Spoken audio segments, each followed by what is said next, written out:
पुन्हा सांगा. एक वर्षभर होणारा तोंडाचा त्रास माझा पूर्णपणे बरा झाला आहे. म्हणजे आता सर्व काही मी खाऊ शकतो. साखर माझी नॉर्मल आहे 120. प्रोस्टेट ग्रंथी नॉर्मल झाल्या. रिपोर्ट तुम्हाला वाचून दाखवतो. भूक वाढून पचनक्रिया सुधारलेली आहे. मी एक चपातीसुद्धा खात नव्हतो.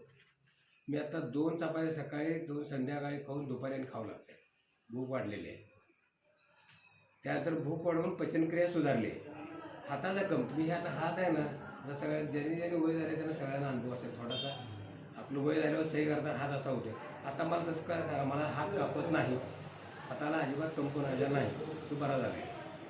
त्यानंतर गुडघे दुखीचा त्रास 75% क्लिअर आहे. हा ज्यांना मी एकदा तोडून आलो तर मला खाली जाता येत नव्हतं. आता सकाळपासून तुम्ही येणार म्हणून मी 5 का 6 वेळा वर आलो आहे आणि खाली गेलो. आणि उतरताना प्रत्येक पायरीवर दोन्ही पाय ठेवून उतरायला लागतो. आता मी पाय न ठेवता उतरतोय. हे अण्णांनी बघितले मग दुबईमध्ये.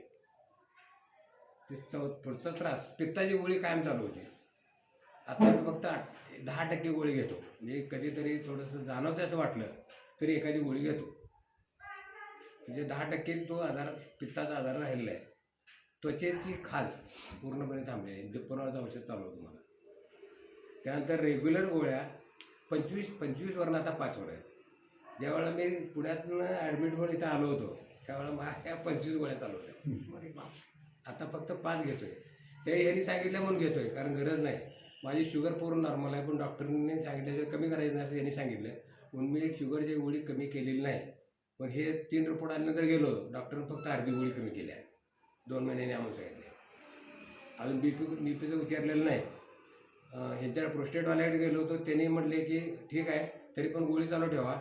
6 महिन्यासाठी त्यांनी मला गोळी घ्यायला सांगितल्या. ती गोळी बंद केलेली नाही. म्हणजे माझ्या 3 कशाच्या 3 शुगरच्या म्हणजे अडीच राहिल्या त्या. एक बीपीची आणि एक ह्याची तुमच्या प्रोस्टेटची. एवढ्या गोळ्या माझ्या 5 गोळ्या चालू आहेत. 25 गोळ्यापैकी 5 गोळ्या सुरू आहेत आता. माझा उत्साह आणि एनर्जी पूर्णपणे वाढलेली आहे. हा माझा वैयक्तिक अनुभव आहे. ह्यातनं हा तुम्हाला लाभ व्हावा यासाठी यांना मी बोलवले आणि माझा अनुभव मी तुम्हाला आज जाहीरपणे शेअर करतोय.